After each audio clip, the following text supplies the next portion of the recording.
بسم اللہ الرحمن الرحیم فَإِذَا فَرَغْتَ فَانصَبْ وَإِلَىٰ رَبِّكَ فَارْغَب۔ صدق اللہ العظیم۔ تمام قسم کی تحمیدات، تمجیدات، تکبیرات، تقدیسات اور تحلیلات اللہ رب ذوالجلال والاکرام کے لیے بے شمار لا تعداد ان گنت بے حد و حساب درود و سلام سرور کائنات امام الانبیاء احمد مجتبی حضرت محمد الرسول اللہ صلی اللہ علیہ وسلم کی ذات مقدسہ مطہرہ پر بے شمار رحمت نادل ہوں اہل بیت پر، صحابہ کرام پر، تابعین اعظام پر، اولیاء کرام پر اور ائمہ کرام پر۔ حمد و ثنا کے بعد نبی رحمت صلی اللہ علیہ وسلم کی حیات مبارکہ، نبوت سے پہلے کی ہو یا بعد کی ہو،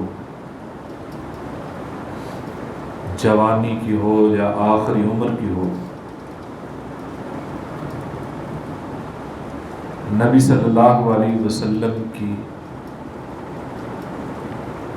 پوری زندگی میں آپ کو کوئی چھٹی نہیں ملے گی۔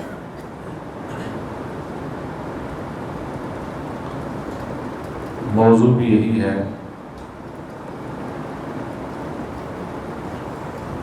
کہ فرصت کے لمحات کو غنیمت جانیں۔ ہماری زندگی بہت سارے حصوں میں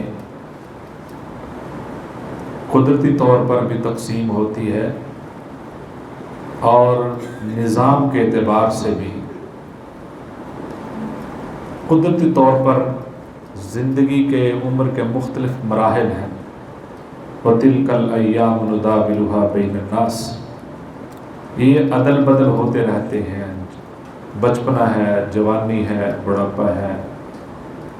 غربت ہے، امیری ہے، پریشانی ہے، آسانی ہے، یہ حالات بدلتے رہتے ہیں۔ ایک ہے نظام کے اعتبار سے، ہمارا جو سسٹم ہے اس سسٹم میں ہمیں سال میں بہت ساری چھٹیاں بھی ملتی ہیں اور ہفتے کے بعد بھی ہمیں چھٹیاں ملتی ہیں۔ اس چھٹی کا مطلب یہ ہوتا ہے ہمارے ہاں کہ آج کوئی کام نہیں کرنا۔ اسی حوالے سے چند باتیں میں سامنے رکھنا چاہتا ہوں کہ فرصت شریعت کے اعتبار سے کیا ہے، اور خاص طور پہ یہ ان لوگوں کے لیے بھی یہ آج کا موضوع ہے جو 60 سال کے بعد ریٹائر ہو جاتے ہیں۔ وہ بھرپور زندگی گزارنے کے بعد اس محکمے سے اپنی مدت ملازمت پوری کر لیتے ہیں اور اس کے بعد جو لوگ اپنے آپ کو یہ سمجھتے ہیں کہ ہم بس فارغ ہو گئے ہیں، اب ہماری زندگی فراغت والی گزرے گی، وہ بہت جلد کسی نہ کسی بیماری یا عارضے میں مبتلا اس لیے ہو جاتے ہیں، فراغت کی وجہ سے ان کی سوچ، ان کی فکر، ان کی پریشانی بڑھ جاتی ہے۔ اور ویسے بھی وہ عمر وہ ہوتی ہے جو عمر کا آخری حصہ ہے، انسان اپنے آخری وقت کی طرف چل پڑتا ہے۔ وہ سمجھتا ہے کہ اب 20 سال، 30 سال، 10 سال یا کسی بھی، یہ تو عمومی طور پہ کسی کو بھی نہیں پتا، لیکن اوسطاً جو ہمارے ساتھ یہی ہوتا ہے۔ تو لہذا مجموعی طور پر ہم سست قوم ہیں، ہر وقت چھٹی کے متلاشی رہتے ہیں، فراغت کے متلاشی رہتے ہیں، اور اس وقت کو بے دریغ ضائع کرتے ہیں، جبکہ اللہ رب العزت نے فرمایا فَإِذَا فَرَغْتَ فَانْصَبْ وَإِلَىٰ رَبِّكَ فَارْغَب، وقت ملا ہے فراغت کا تو اللہ کی طرف بھاگ دوڑیں۔ اگر آپ کو فرصت ملی ہے تو اللہ کی طرف بھاگیں، اللہ کی طرف رجوع کریں۔ نبی صلی اللہ علیہ وسلم مشقت والے کام بھی کرتے رہے، اور انتظامی امور جو کہ مینجمنٹ سے تعلق رکھتے ہیں وہ بھی سر انجام دیتے رہے، جن کا زیادہ تر تعلق ذہنی ٹینشن کے ساتھ ہوتا ہے، وہ تناؤ ہوتا ہے ذہنی طور پر، انسان اس کے اندر گھومتا رہتا ہے، اور جسمانی مشقت بھی کرتے رہے۔ غزوہ خندق کو دیکھ لیں آپ، مسجد کی تعمیر کو دیکھ لیں آپ، جنگوں کے حالات آپ دیکھ لیں، یعنی مشقت، وہ سفر کیے ہیں جو سفر انتہائی مشکل ہے۔ آج ہم نے کسی دوسرے شہر میں جانا ہو تو وہ سواری ڈھونڈتے ہیں جس کے اندر اے سی موجود ہو، اور اس شدت کے موسم کے اندر دوسری سواری پہ سفر کرنا پڑ جائے تو حال و بحال ہو جاتے ہیں، اور یہ گرمی عرب کی گرمی کے برابر نہیں ہے۔ لیکن نبی صلی اللہ علیہ وسلم کی مدنی زندگی جتنی بھی ہے وہ سفروں میں گزری ہے، کبھی حنین کا سفر، کبھی خیبر کا سفر، کبھی مکے کا سفر، کبھی تبوک کا سفر، اور وہ آسان سفر نہیں تھے، وہ صحراؤں کے سفر ہیں، اونٹوں کے اوپر سفر ہیں، اور وہ جو سخت اور گرم ہواؤں کے تھپیڑے ان کا سامنا کرنا پڑتا تھا۔ لیکن کسی بھی موقع پر کوئی ایسی آپ کو فرصت نہیں ملے گی جس میں نبی صلی اللہ علیہ وسلم بالکل فارغ بیٹھے ہیں، جس میں فارغ بیٹھے اس میں بھی تعلیم دے رہے ہیں۔ جس جگہ آپ کو ملے گا کہ یہاں نبی صلی اللہ علیہ وسلم بیٹھے ہیں تو اس میں بھی تعلیم جاری ہے، کچھ نہ کچھ کسی کو سکھایا جا رہا ہے۔ لہذا مومن کی زندگی ایسی نہیں۔ حضرت عمر فاروق رضی اللہ تعالیٰ عنہ فرماتے ہیں مجھے وہ سخت ناپسند ہیں لوگ جو فارغ رہتے ہیں، کوئی کام نہیں کرتے، نہ وہ دنیا کا کوئی کام کرتے ہیں نہ وہ آخرت کی تیاری کا کوئی کام کرتے ہیں۔ حضرت عمر فاروق رضی اللہ تعالیٰ عنہ فرماتے ہیں مومن ہے یا کام کے لیے یا عبادت کے لیے، اس کا تیسرا کوئی کام نہیں ہے۔ لہذا کوئی نہ کوئی مصروفیت انسان کے پاس ہونی چاہیے، وہ بہت ساری بیماریوں سے بھی بچتا ہے، بہت ساری الجھنوں سے بچتا ہے، اور بہت ساری شیطانی قوتوں سے محفوظ رہتا ہے۔ ان کا اگر آپ فارغ ہیں تو بہت سارے آپ کے دماغ میں الٹے سیدھے خیالات آئیں گے، کسی کے خلاف سوچیں گے، اور بہت ساری ایسی جو آپ کے دماغ کے اندر بیماریاں چل رہی ہوں گی، وساوس چل رہے ہوں گے جو آپ کو گمراہ کر دیں گے۔ لہذا انسان کو اپنی مصروفیت ڈھونڈنی چاہیے، اور ہمارے ہاں ریٹائرمنٹ کے بعد یہ سمجھا جاتا ہے کہ یہ بندہ یہ وہ بلب تھا، چاہے جتنی مرضی اچھی کمپنی کا ہو، اب فیوز ہو گیا ہے اس کو اتار دیں۔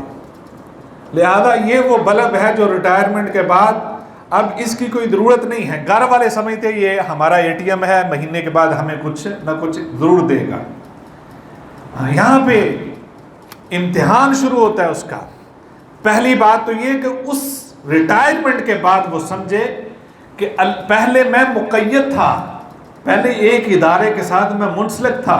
میرے خیالات اور میری جو جاب تھی وہ اس طرح کی تھی کہ میں محدود دائرہ کار میں کام کر سکتا تھا، اور ہر محکمے کی ایک کچھ شرائط ہوتی ہیں کہ وہ دوسری جگہوں پہ جا کر کچھ ایسے کام نہیں کر سکتا جو ان کے ادارے کو کسی بھی طرح سے نقصان پہنچا سکتے ہیں۔ اب ریٹائر ہو گیا ہے تو اس کے پاس اب آزادی ہے، اور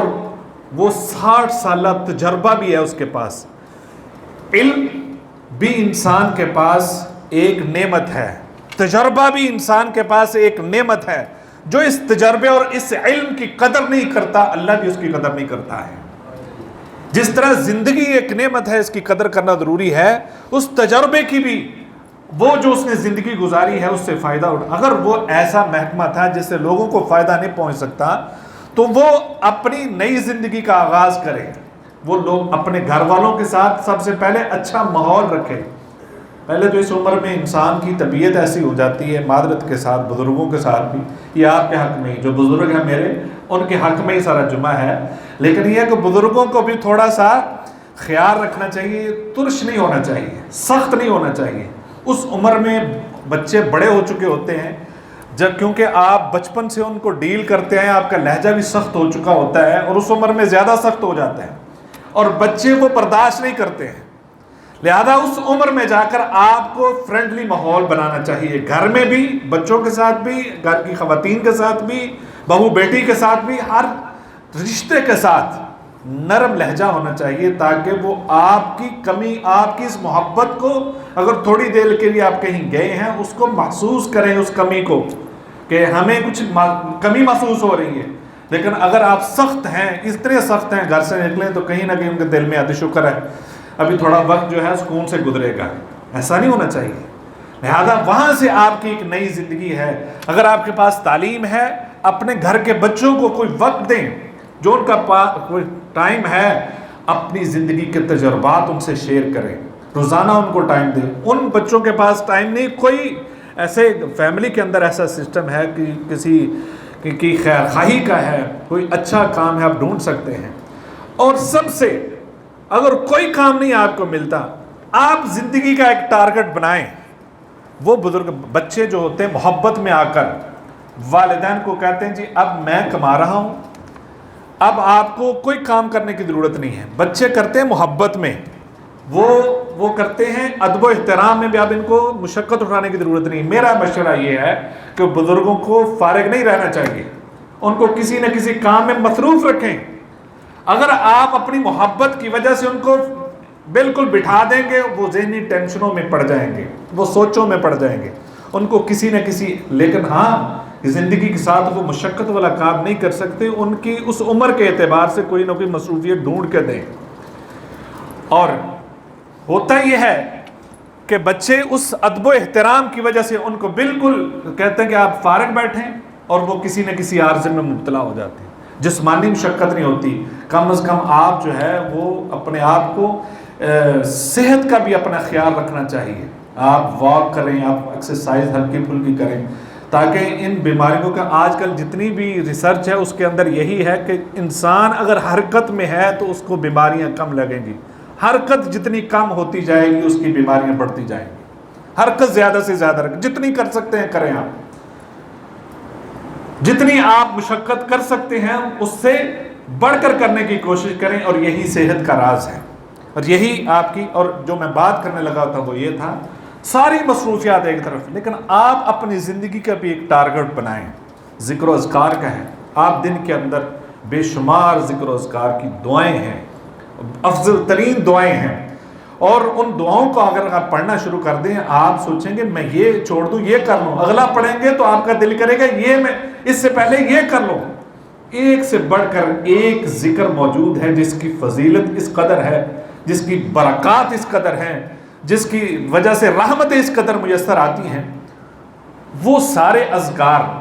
اس کی وہ روٹین میں لے کر آئیں، اور ایک ٹارگٹ بنائیں کہ میں نے ایک دن کے اندر، کیونکہ وہ اذکار جس کی کوئی تعداد متعین نہیں شریعت کی طرف سے، آپ اپنی طرف سے متعین کر سکتے ہیں۔ اپنی روٹین بنانے کے لیے کسی کو بتائے بغیر اپنی روٹین بنانے کے لیے ایک تعداد مقرر کر سکتے ہیں کہ ایک دن کے اندر میں نے اتنی مرتبہ یہ ذکر کرنا ہے، میں نے نوافل اتنے پڑھنے ہیں، میں نے صدقہ خیرات یہ کرنا ہے، میں نے کسی کے ساتھ آج کے دن کسی رشتہ دار کو ملنا ہے۔ اور اس عمر میں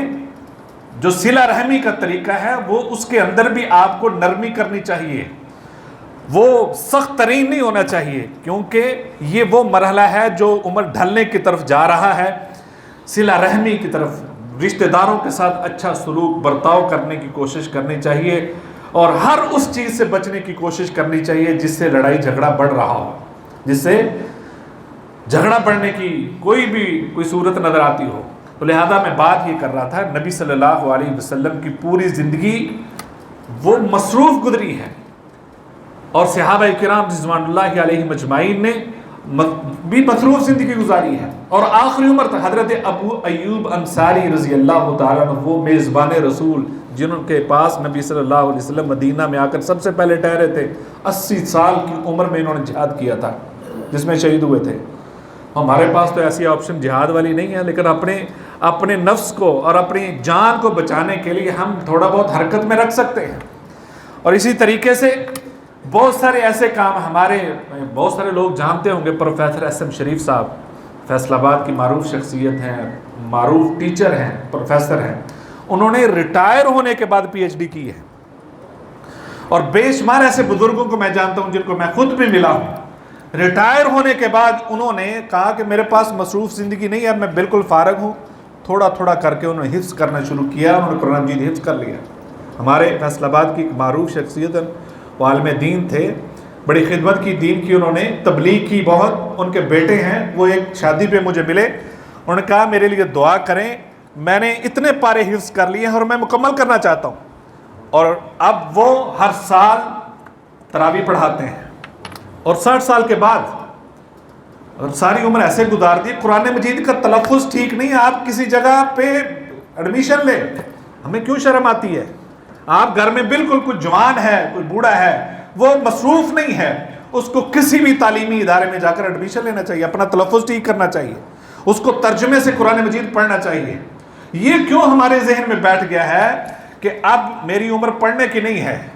یعنی ہر وہ کام جو غلط کرتے ہیں وہ عمر ہے ہماری کرنے کی،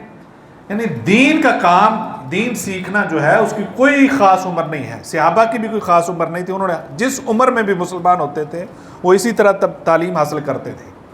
آپ کے پاس وقت ہے، آپ حدیث کی کتاب پڑھنا شروع کر دیں، کسی استاد کے پاس چلے جائیں، نہیں ملتا تو آپ ترجمے کے ساتھ خود پڑھ سکتے ہیں۔ اگر آپ آئی ٹی کو جانتے ہیں، اس کو نیٹ کو جانتے ہیں، تو بہت ساری ایسے ذریعے موجود ہیں تعلیم کے، اس سے بھی آپ بہت ساری جو ہے اس سے فائدہ اٹھا سکتے ہیں۔ لہذا ہمیں اس میں مصروف رکھنا چاہیے۔ بے شمار ایسے ممالک کی رپورٹ سامنے آتی ہیں کہ ریٹائر ہونے کے بعد وہ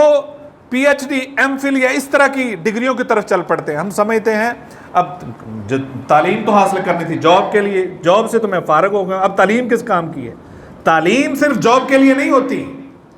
تعلیم انسانیت کے لیے، آپ لوگوں کو کچھ بھی سکھا سکتے ہیں، بتا سکتے ہیں۔ اور ہمارا طریقہ ہی ایسے، ہم نے بڑی من حیث القوم بڑے بڑے ہیروں کو ہم نے گنوا دیا، ضائع کر دیا ہے، کہ ان کے پاس اتنا وسیع تجربہ تھا کہ ان کو ریٹائر کر کے، یہ انفرادی طور پر بھی اور مجموعی طور پر بھی، ان کو ریٹائر کر کے ان کو گھر میں چھوڑ دیا، بس اس سے کوئی فائدہ نہیں لینا۔ لہذا ہمیں خود جو ہے اپنے آپ کو اس ملک کے لیے اور اپنے آپ کے لیے ہر وقت مصروف رکھنا چاہیے۔ اور ہم سمجھتے جی چھٹی والے دن ہم فلاں کام کریں گے، کبھی تجربہ کیا ہوگا کہ جو ورکنگ ڈیز ہیں اس کے اندر زیادہ کام کر لیتا ہے بندہ، چھٹی والے دن تو اس کے اثر ٹائم تو اس کی آنکھ کھلتی ہے، اور اس کے بعد مغرب ہو جاتی ہے، آنکھ صحیح طریقے سے کھلتے بعد میں یہ تو ٹائم گزر گیا ہے۔ لہذا جتنا آپ ایکٹیو رکھتے ہیں اتنا ہی کام زیادہ ہوتا ہے۔ اغتنم خمسا قبل خمس، نبی صلی اللہ علیہ وسلم نے فرمایا 5 چیزوں کو 5 چیزوں سے پہلے غنیمت جانے، حیاتک قبل موتک، زندگی کو موت سے پہلے غنیمت جانے، اس کو ضائع نہ کریں، یہ امانت ہے آپ کی، وصحتک قبل سقمک، آپ کی صحت، یہ آپ دیکھیں کوئی پتہ چلتا ہے کون کس وقت کس کنڈیشن میں چلا جائے، یہ اتنا تیز دور ہے، زندگی آسمان سے زمین پر گرتے پتہ نہیں چلتا، زمین سے اور کیا کچھ ہو جاتا ہے، ایکسیڈنٹ خدا نہ خواستہ ہو جائے، بندہ نوجوان ہے، کڑیل نوجوان ہے، اس کی زندگی پہاج ہو کر رہ جاتی ہے۔ لہذا کوئی ایسی اچانک سے بیماری آتی ہے، انسان کہتا ہے کاش میں نے پہلے کچھ کیا ہوتا۔ لہذا اس صحت کو غنیمت جانے، اور اگر آپ ہمارے ہاں یہ بھی ایک مسئلہ ہے، ہم اس وقت تک اپنی صحت کا خیال نہیں رکھتے جب تک ہم بیمار نہیں ہوتے۔ آپ صحت مند ہیں تو اس صحت کو برقرار رکھنے کے لیے بھی بندے کو اپنی خوراک کا دھیان رکھنا چاہیے، اپنی ان سب چیزوں کا خیال رکھنا چاہیے جس سے صحت صحیح رہے۔ یہ بھی اپنے آپ وَلَا تُلْقُوا بِأَيْدِيكُمْ إِلَى التَّهْلُكَةِ، کہ ہم ہر بے دریغ ہر چیز کا استعمال کرتے ہیں یا صحت کا خیال نہیں رکھتے تو اس میں اب خود اپنے آپ کو ہم ہلاکت میں ڈالتے ہیں۔ نبی صلی اللہ علیہ وسلم نے فرمایا کہ فراغت کو مصروفیت سے پہلے اس کو غنیمت جانیں، اسی طریقے سے اپنی جوانی کو بڑھاپے سے پہلے غنیمت جانیں، اور اپنی جو آپ کو اللہ رب العزت نے بڑا دل دیا ہے، سخاوت کی صلاحیت دی ہے، اس کو غنیمت جانیں۔ اگر آپ کے پاس مال ہے، اگر اللہ نے مال سے نوازا ہے، اس کو غنیمت جانے اس سے پہلے کہ وہ مال آپ سے چھن جائے، اس کو اچھے طریقے سے استعمال کریں۔ تو لہذا یہ ہمارے پاس وقت ہے تو اس کو ہمیں غنیمت جاننا چاہیے، خاص طور پہ وہ بزرگ یا وہ جو 60-70 سال کے بعد جن کی اولادیں اچھی ہیں، ان کو کہتے ہیں کہ آپ کوئی کام نہ کریں، ان کو بھی اپنے آپ کو مصروف رکھنا چاہیے، اور اسی طریقے سے وہ ایسا نظام ترتیب دیں کہ جس کے اندر پورا دن ان کا اچھے طریقے سے گزرے، وہ ذہنی طور پر بھی بالکل صحت مند ہو جائیں گے اور ان کی سوچ بھی اچھی ہو جائے گی، اور اسی طریقے سے اپنی عبادت کو بہتر سے بہتر کرنے کے لیے ایک ترتیب دیں۔ یہ نہیں کہ جب اٹھ کے مسجد میں آ گئے جتنی پڑھ لی ٹھیک ہے، یعنی اس قدر جس طرح آپ نے پہلی زندگی ایک منظم گزاری ہے یہ بھی ہونی چاہیے۔ ہمارے ساتھ ایک ٹیچر تھے، وہ پڑھانے کے لیے آتے تو ماشاءاللہ ان کا ایک اچھا رہن سہن، سوٹڈ بوٹر آتے، تو سیلری ان کی نا، اسکول والوں نے ان کو کہا کہ ہمارے پاس ویکینسی نہیں، ان کا جتنی بھی آپ سیلری دیں کوئی مسئلہ نہیں ہو جائے، تو انہوں نے معمولی سیلری پہ ان کو رکھ لیا۔ وہ پڑھاتے بھی اچھا تھے، ریٹائرڈ تھے۔ میں نے ایک دن ان سے پوچھا آپ کو کیا ضرورت ہے کہ اتنا آپ سارا دن کھاپتے ہیں، پڑھاتے ہیں، اور آپ ہیں بھی اس عمر میں؟ تو انہوں نے جو بات کی بڑی کام کی ہے۔ وہ کہتے ہیں میرے ایک بیٹا ایک بیٹی ہے، وہ بھی اپنی جگہ مصروف ہیں، ڈاکٹر ہیں، ایک کچھ کسی محکمے میں ہیں، میری اہلیہ بھی ٹیچر ہے، وہ پڑھاتی، گھر میں اکیلا ہوتا ہوں، میں صرف اور صرف میں نے زندگی اچھی گزاری ہے، میں ملازمت کرتا رہا ہوں، لیکن میں نے محسوس کیا کہ گھر میں فارغ بیٹھا رہتا ہوں، وقت پہ اٹھنا نہیں ہے، تیار نہیں ہونا، اور میں اپنے آپ سے بھی مجھے گن آنے لگی۔ اب یہ جب سے میں پڑھانے لگ گیا ہوں، صبح وقت پہ اٹھتا ہوں، تیار ہوتا ہوں، اپنے آپ کو مینٹین کرتا ہوں، صرف اپنے آپ کو مینٹین رکھنے کے لیے میں صرف یہ جاب کرتا ہوں، جبکہ میرا خرچہ اس سے زیادہ ہو رہا ہے کہ میں نے مصروف رکھا ہوا ہے۔ لہذا بعض چیزیں ایسی کہ ریٹائر ہونے کے بعد بندہ اپنی صحت کا بھی نہیں خیال، اپنی لباس کا بھی دھیان نہیں رکھتا، لباس بھی اچھا پہننا، صاف ستھرا پہننا چاہیے، بندے کو خود اچھا محسوس ہونا چاہیے کہ میں بالکل ایک صاف ستھرا انسان ہوں اور ٹھیک ٹھاک میری پرسنالٹی ہے۔ پرسنالٹی کو مینٹین رکھنا یہ بھی شریعت کا حصہ ہے کہ اپنے آپ کو اپنا آپ خیال رکھو، جو آپ کو اللہ نے نعمتیں دی ہیں اس کا اظہار ہونا چاہیے، اس کا پتہ ہونا چاہیے۔ اور دوسرا جو پیغام وہ نوجوانوں کے لیے ہے، جو چھوٹے ہیں گھر والے، ان کے لیے ہے، نبی صلی اللہ علیہ وسلم نے فرمایا کبر الکبریٰ، یعنی کوئی بھی ایسا کام ہے، نبی صلی اللہ علیہ وسلم کہتے تھے بڑوں سے شروع کریں، یعنی بڑوں کا احترام۔ اس قدر احترام شریعت نے کہا ہے کہ جو نماز پڑھانے والا ہے وہ نماز پڑھاتے ہوئے اس بات کا خیال رکھیں کہ اس میں بچے بھی ہیں، ضعیف بھی ہیں، کوئی بیمار بھی ہیں اور بوڑھے بھی ہیں، ان کا بھی خیال رکھیں، یعنی کہ وہ کسی بھی طرح کی، یہ شریعت نے خیال رکھا ہے کہ نماز کے اندر بھی اتنی لمبی نماز نہیں ہونی چاہیے کہ اس کے اندر کوئی بیمار ہے یا کوئی بوڑھا ہے اس کو مشکل پیش آئے۔ اور اسی طریقے حضرت موسیٰ علیہ السلام جب مدائن میں وہ اس کنویں کے پاس تھے، ان خواتین سے پوچھا تھا آپ کیوں سائڈ پہ کھڑی ہیں، تو انہوں نے یہی بات بتائی تھی کہ ہمارے باپ بوڑھے ہیں۔ یہ لفظ سن کر انہوں نے فوراً جو مدد کے لیے کھڑے ہو گئے تھے، انہوں نے پانی کنویں سے نکالا اور ان کے حوالے کیا۔ اور اسی طریقے سے وہ یوسف علیہ السلام کے بھائی، وہ یوسف علیہ السلام کے پاس ہے تو انہوں نے بھی یہی کہا تھا ہمارا باپ بوڑھا ہے، اور یہ انہوں نے بتا دیں ان کو ہمارے ساتھ بھیج دیں۔ یعنی اس وقت اس معاشرے کے اندر بوڑھوں کا اتنا احترام تھا کہ یہ لفظ کہیں گے تو شاید ان کو ترس آ جائے یا ہمارے ساتھ بھائی کو بھیج دے۔ یہ شروع سے یہ اچھی قوموں کے اندر بڑوں کا احترام ضروری تھا، اور شریعت تو سب سے بہترین نظام ہے۔ نبی صلی اللہ علیہ وسلم نے فرمایا البرکۃ فی اکابرنا، برکتیں جو ہیں بڑوں کے ساتھ ہوتی ہیں، بڑوں کے ساتھ ہی برکتیں ہیں۔ اور نبی صلی اللہ علیہ وسلم نے فرمایا وہ بڑا، وہ بزرگ جو سنت کے مطابق زندگی گزارتا ہے اور وہ اللہ سے سوال کرتا ہے تو اللہ اس سوال سننے کے بعد شرم محسوس کرتے ہیں کہ اس کو خالی ہاتھ لوٹا دیا جائے۔ اس لیے بزرگوں کی دعائیں لیں، ان کے سامنے ایسے یا ان کی خدمت اس طریقے سے کریں کہ وہ ان کے زبان سے خود بخود دعائیں نکلیں آپ کے اچھے مستقبل کے لیے، ان کی دعائیں رد نہیں ہوتی۔ اور جو نبی صلی اللہ علیہ وسلم نے فرمایا جو نوجوان کسی بوڑھے کی عزت کرتا ہے، بڑے کا احترام کرتا ہے، اللہ رب العزت اس کے لیے بھی ایک جوان کا بندوبست کر دیتا ہے جو اس کے بڑھاپے میں یا اس کی بزرگی کے وقت اس سے احترام کروائے گا، اس سے خدمت کروائے گا۔ یہ اللہ کا سسٹم ہے۔ نبی صلی اللہ علیہ وسلم نے فرمایا بزرگوں کا احترام کرنا اللہ کی تعظیم میں سے ہے۔ گویا اس طرح ہے کہ اللہ کی عزت کی جا رہی ہے۔ جو بزرگوں کا احترام کرتا ہے وہ اللہ کی تعظیم میں سے ہے، اور جو علماء جو دین کے مطابق زندگی گزارنے والے اہل علم ہیں ان کی عزت کرتا ہے، گویا وہ اللہ کی عزت کرتا ہے۔ اور تیسرا وہ منصف بادشاہ جو انصاف کرنے والا ہے، جو اس کی عزت کرتا ہے وہ اسی طریقے سے گویا وہ اللہ کی عزت کر رہا ہے۔ لہذا بڑوں کا احترام کرنا چاہیے، اور جو فارغ ہیں، نوجوان ہیں، بزرگ ہیں، ان کو فارغ نہیں رہنا چاہیے، کوئی نہ کوئی مصروفیت ڈھونڈنی چاہیے۔ اس میں فضول یاد جتنی اس وقت موجود ہیں شاید اس سے پہلے تاریخ میں نہیں تھی۔ زندگی برباد کرنے کی بے شمار ایسے آلات موجود ہیں۔ اس لیے میری یہ گزارش ہے کہ اپنی اس زندگی کو برباد نہ کریں۔ اس کا ایک ایک لمحہ اس مسافر کی طرح جو مسافر گھر سے نکلتا ہے، راستے میں بے شمار خوبصورت دلکش منظر آتے ہیں، لیکن وہ ان منظروں میں گھوم نہیں جاتا، وہ ان منظروں کو پیچھے چھوڑ دیتا ہے، کیونکہ اس کا ٹارگٹ یہ ہے کہ اس نے اپنی منزل پہ پہنچنا ہے۔ وہ راستے میں بڑے بڑے اچھے ریسٹورنٹ آئیں گے، بڑے بڑے اچھے ہوٹل بھی آئیں گے، اس میں شاید ایک دن اس کو ایک رات ایک دن ٹھہرنا پڑے، بڑی آسائشیں ہوں گی، لیکن اس ہوٹل میں وہ زندگی نہیں گزارتا، پھر اٹھ کے چل پڑتا ہے۔ اس کا ٹارگٹ کیا ہے؟ اس منزل کی طرف اس کی نظر ہوتی ہے۔ ہماری منزل جنت ہے انشاءاللہ، ہماری نظر جنت پہ ہونی چاہیے۔ دنیاوی مسافر جو سفر کرنے والا ہے وہ اچھی سواری کا انتخاب ضرور کرے،